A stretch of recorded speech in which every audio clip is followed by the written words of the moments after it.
I've always been the kind of person who doesn't take life too seriously. You know, those small moments when you let your guard down, laugh at things you wouldn't normally laugh at, and just enjoy the company of people you care about. It was one of those nights, casual, easy, with no worries.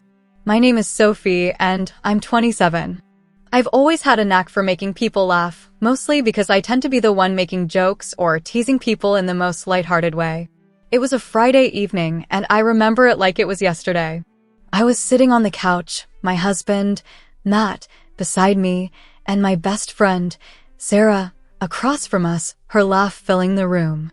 We were sipping wine, talking about everything and nothing all at once, like we always did. It was one of those rare moments when the world outside seemed to disappear, and we were in our own little bubble of comfort. It started with some silly hypothetical questions. What would you do if you won the lottery? Matt had asked, and Sarah went on with her usual over-the-top answer about buying an island and living in luxury forever. We all laughed, and then it was my turn to throw out a random question. Okay, I said, what if you had to choose between your best friend and your spouse? Who would you pick? I remember the smirk on my face, the playful glint in my eye. It was meant to be ridiculous, a question meant to get a laugh, not an actual conversation about priorities or loyalty. Sarah's eyes twinkled, and she quickly said, "Oh, no question, I'd pick you," as if it was the easiest decision of her life. She was always that way, loyal, unshakable. But then I turned to Matt, and before I even had the chance to think, I said it. Well, I'd choose Sarah over you if it came down to it. I grinned, thinking it was just a funny thing to say. A joke, one of those playful exaggerations you throw out in front of people you trust. I was expecting him to laugh, to roll his eyes, and say something like, well, I'd pick you over anyone else, obviously. But instead, his smile froze. The room went suddenly quiet. There was a long pause, too long. Sarah looked between us, sensing the shift in the air, but she didn't know what to say. I, on the other hand, was clueless. I had no idea that my innocent remark would have any impact at all. Why would you say that? Matt asked, his voice calm but sharp, like a sudden chill had come over him. I laughed, trying to brush it off. It's just a joke, Matt. You know I'd never choose anyone over you. But he didn't laugh. He just stared at me, and in that moment, everything changed. Something in his eyes, something deep, flickered. Hurt, maybe? Disappointment? I couldn't quite place it.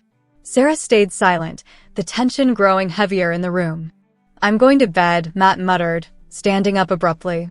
His sudden exit from the room was a quiet one, but it felt like an earthquake shaking the foundations of everything I thought was solid. It didn't hit me at first. I thought, oh, he's just tired. It was a joke, right? But then the silence grew. I tried to shrug it off, but something about that moment, something in his reaction, stuck with me. Little did I know, that was the beginning of everything falling apart. The following days were strange, almost like I was living in a dream where everything felt out of sync. The atmosphere at home had shifted in a way I couldn't quite explain. I'd expected Matt to snap out of it, to realize that I hadn't meant anything by the joke.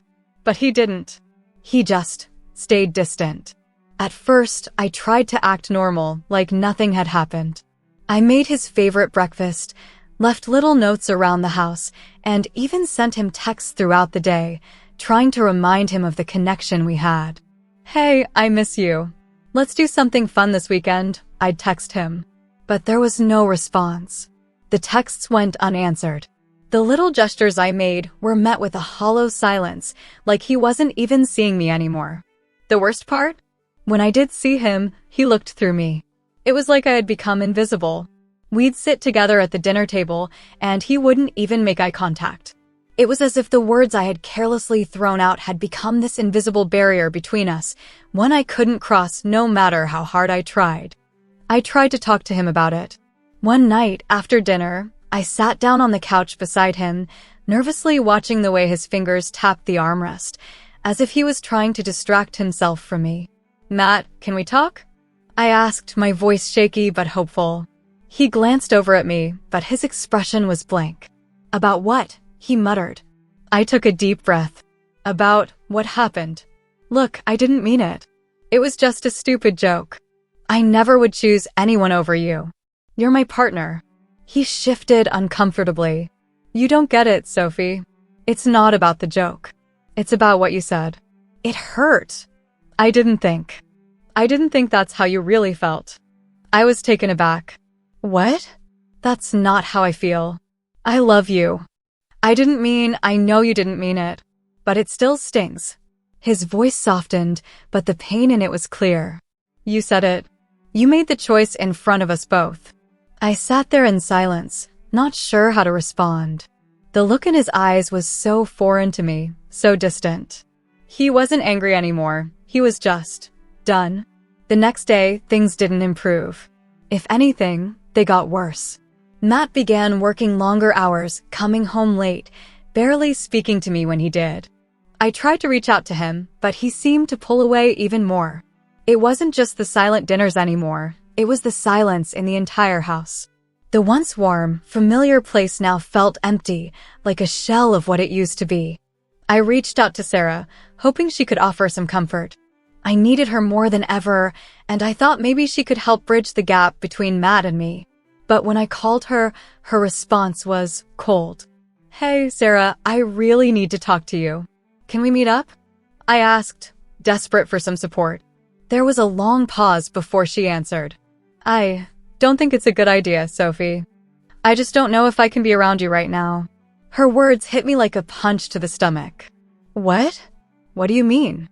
"I just think maybe it's best if I take some space. I'm not sure I can handle being around the tension between you two."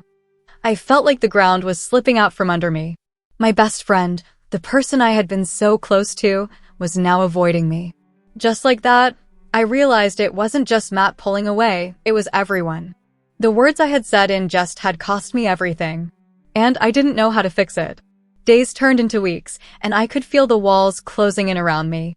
The silence that had started in our home now permeated every corner of my life. Matt didn't look at me, didn't talk to me, and as the days passed, it felt like the weight of my careless words was slowly suffocating everything. At first, I thought things would get better. That Matt just needed some space to cool off, but the distance only grew wider. I would wake up in the morning to an empty side of the bed, no good morning kisses, no soft murmurs from him before he left for work. Just silence. When he came home late, I would try to engage him, offer him dinner, ask about his day, but the responses were curt and distant. "Do you want some dinner?" I asked one evening, my voice small as I watched him take off his jacket. "I'm not hungry," he replied, barely glancing at me. Every time I tried to touch him or talk to him, it felt like he was pulling away even more, like I was suffocating him. I felt invisible, as if I was no longer part of his world. And the more I tried to fix things, the more I realized that I was losing him. I thought about my words again, replaying that night in my head. The joke I made had seemed harmless at the time, but now it was haunting me, echoing in the empty spaces between us. I had never meant to hurt him. I never thought something so trivial would shake the very foundation of our relationship. But as the days dragged on, it became clear that I had made a huge mistake. And it wasn't just about Matt anymore, it was about Sarah too. The more I reached out to her, the more she distanced herself from me. Each call, each text went unanswered. And I didn't understand why. What had I done wrong? Was it the joke? Was it more than that? I thought about what Sarah had said about needing space. Maybe she didn't understand how serious things had gotten between Matt and me. Maybe she didn't understand how badly I was drowning in my own regret. I tried calling her again one night, my hands trembling as I dialed her number. "Hey, Sophie," she said, her voice stiff and distant. "I don't know what to do, Sarah." "I need your help," I said, my voice breaking. "I've messed everything up. I lost Matt, I lost you. I don't know how to fix this." There was a long silence on the other end of the line before Sarah responded. "Sophie, I can't just step in and fix it for you. You need to figure this out on your own." Her words felt like a slap in the face. I hadn't expected her to turn her back on me, not like this. But deep down, I knew I had only myself to blame. I had pushed both of them away. I had taken everything for granted, Matt, Sarah, our friendship, our relationship, and now they were both slipping through my fingers. And I was left alone with the crushing weight of my mistakes, a ghost of the person I used to be. It was one of those quiet nights when everything seemed to come to a head. I had spent the entire day pacing around the house, doing anything to keep my mind busy. I'd cleaned, organized, even tried to catch up on some work, but my mind was a constant whirlpool of thoughts, of Matt, of Sarah, of everything that had gone wrong. The weight of my mistakes felt unbearable, suffocating, and I could no longer escape it. Matt had been home for hours, but he hadn't spoken a word to me. He was in his office, the door closed, the silence thick between us. It was like we were strangers living in the same house. But I couldn't stand it anymore. I couldn't live in this hollow space of what once was. I walked down the hallway, my heart pounding in my chest, and knocked softly on the door. There was a long pause before I heard his voice from the other side. "What do you want?" "I want to talk," I said, my voice barely a whisper.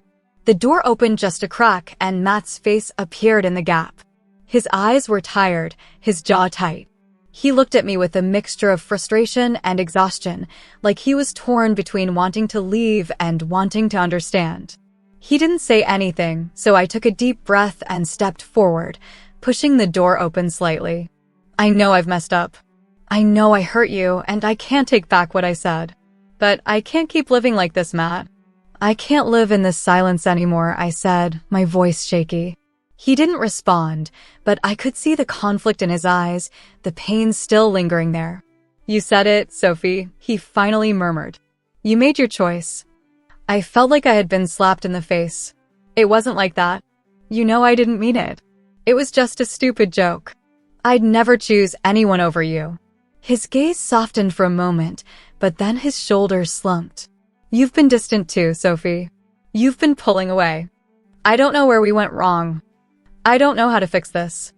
I don't even know if I can." His words hit me harder than I expected. I had been so focused on my own hurt, so wrapped up in my own mistakes, that I hadn't realized how much I had pushed him away too. It wasn't just the joke that had hurt him, it was everything that had followed. The distance, the coldness, the lack of effort from both of us. "I'm sorry," I whispered, the words slipping out before I could stop them. "I've been so lost in my own guilt that I didn't see what I was doing to us. I don't want to lose you, Matt." He stood there for a long moment, staring at me, before finally opening the door wider and stepping aside. He didn't say anything, but it was enough. The gesture, the invitation to come in, meant everything. I stepped inside and sat on the couch, the space between us no longer feeling as far apart as it had before. "I've made a lot of mistakes too," Matt said quietly, sitting down beside me. "I've been shutting you out. I've been angry, but I should have talked to you instead of just walking away." I nodded, the tears welling in my eyes.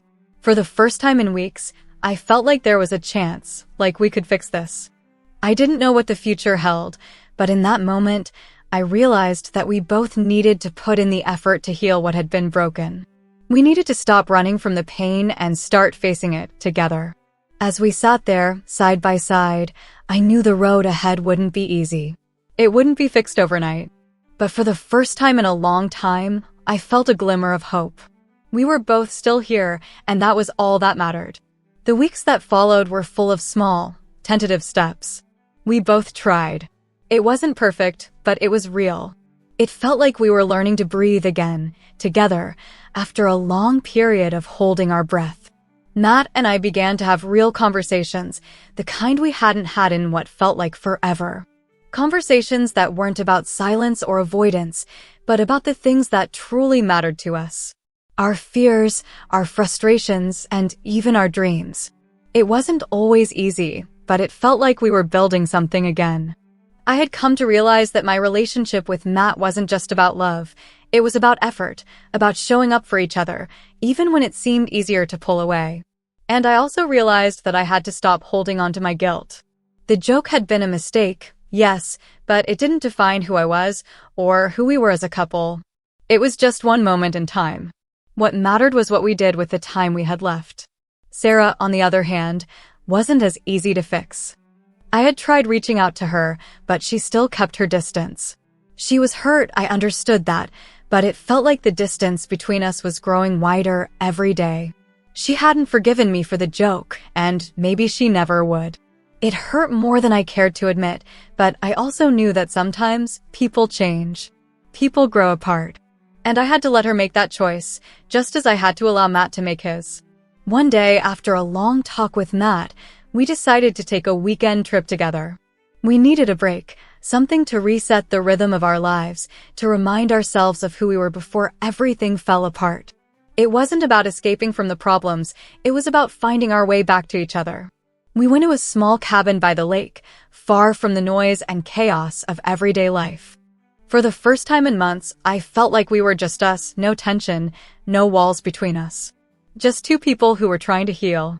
We went on long walks, cooked dinner together, and even stayed up late talking about the future. The laughter came easier, the closeness felt natural again. It wasn't perfect, but it was enough. When we returned home, there was still work to do. There was still hurt, still regret, but it didn't feel like an impossible mountain to climb anymore. It felt like we were walking in the same direction together. We knew it wasn't going to be smooth sailing all the time.